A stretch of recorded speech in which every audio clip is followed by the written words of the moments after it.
I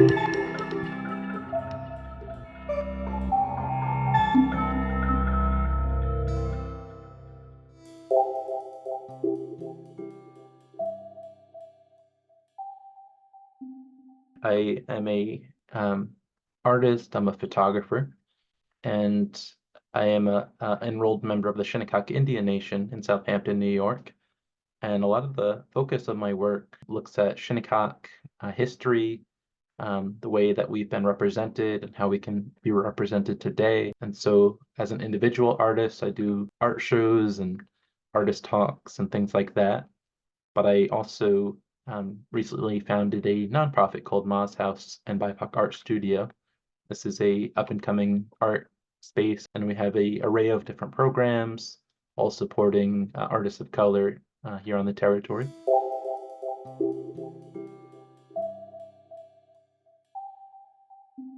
Focusing on what we do at Ma's House, I hope that the first goal that we engage in is no poverty, because we live in what's known as the Hamptons.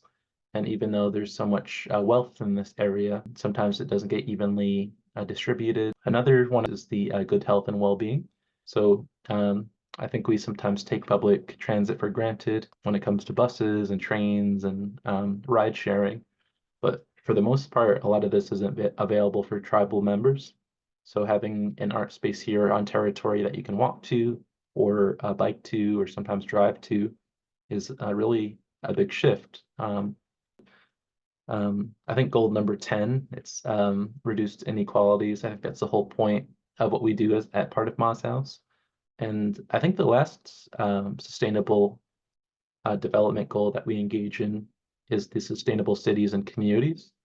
And so a big part of what we do is, as part of Ma's House, is both celebrate contemporary art by artists of color, but also cultural preservation.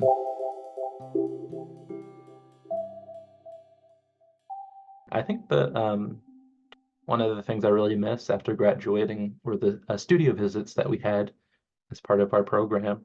So this would be an opportunity where well celebrated and well world-renowned artists would come to our studios, give us feedback. And so this was a great opportunity to kind of ground yourself, find modesty, see how we as a collective of artists are working towards these common goals of sustainability. And so I think that that's something that should be continued to develop.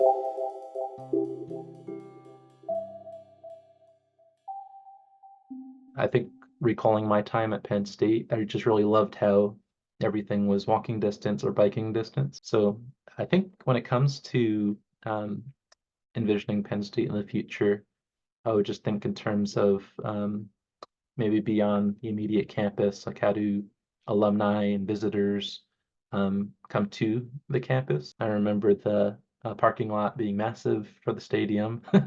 So I wonder how in the future we could envision the campus reducing the size of that parking lot and all the emissions, and how can we figure out like public transit to get to campus.